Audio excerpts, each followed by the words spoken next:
ഇപ്പം നമ്മൾ ഒരാൾ താഴെ തകർന്നു കഴിയുമ്പോൾ സന്തോഷിക്കുമെന്ന് തോന്നിയ പ്രക്രിയയില്ലേ, അതിന് ഷാൻഡൻ ഫ്രൂയിഡെ എന്ന് പറഞ്ഞിട്ട് ഒരു ജർമ്മൻ വാക്കാണത്. അതായത് സിമ്പിളായിട്ട്, അതായത് അവനെ സന്തോഷിക്കുക, അത് നമ്മൾ മറ്റുള്ളവൻ്റെ തകർച്ച കാണുമ്പോൾ സന്തോഷിക്കുക എന്നുള്ളതാണ് അർത്ഥം. ഇത് എന്തുകൊണ്ടാണ് സംഭവിക്കുന്നത് വെച്ചാൽ നമ്മുടെ മനസ്സിൽ ഒരു സോഷ്യൽ കാൽക്കുലേറ്റർ ഉണ്ട്. എപ്പോഴും നമ്മുടെ മനസ്സിൽ സോഷ്യൽ കാൽക്കുലേറ്റർ ഉണ്ട്. നമ്മൾ ചെയ്യുന്ന കാര്യങ്ങൾ മറ്റുള്ളവനെയും കാട്ട് മുമ്പിൽ നിൽക്കണം, അല്ലെങ്കിൽ അവൻ ചെയ്തൊരു കാര്യം നമ്മളെയും കാട്ട് കൂടുതലാണോ, അങ്ങനെ എപ്പോഴും നമ്മുടെ മൈൻഡ് കാൽക്കുലേറ്റ് ചെയ്തുകൊണ്ടിരിക്കും.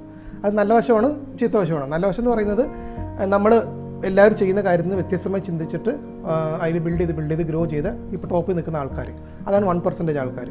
പക്ഷേ ചീത്തയായിട്ട് ചിന്തിച്ച ആൾക്കാരാണ് ഈ ഗോസിപ്പിൽ പെട്ടുപോയിട്ട്, ട്രാപ്പിൽ പെട്ടുപോയിട്ട് താഴെ വീണ് കിടക്കുന്ന ആൾക്കാർ. അവരെന്ത് ചോദിച്ചു കഴിഞ്ഞാൽ ഈ പോയ ആൾക്കാർ കുറ്റം പറഞ്ഞുകൊണ്ട് ഇവിടെ നടക്കും, മറ്റേ കയറിപ്പോയിട്ടുണ്ടാവും. ഇതാണ് സംഭവിക്കണേ. അപ്പോൾ ഇവിടെ സംഭവിക്കണ ഒരു വളരെ ഒരു ഫണ്ണി ആയിട്ടൊരു ഫാക്റ്റ് ഞാൻ പറഞ്ഞുതരാം. ഇപ്പോൾ നല്ല ഉയർന്നിരിക്കുന്ന ആൾ തകർന്നു എന്ന് വിചാരിക്കും. ആ തകർന്ന സമയത്ത് നമുക്ക് സന്തോഷം ഉണ്ടാവണതിൻ്റെ വേറൊരു കാര്യം, നമ്മൾ എഫേർട്ട് എടുത്ത് മുന്നോട്ട് വരികയല്ല ചെയ്തിരിക്കണം, അവൻ താഴെ വന്നു. അപ്പോൾ ഈ സോഷ്യൽ കാൽക്കുലേറ്റർ പറയും, നീ അവന് തമ്മിൽ സ്റ്റാറ്റസ് ഗ്യാപ്പ് സെയിം ആണ്.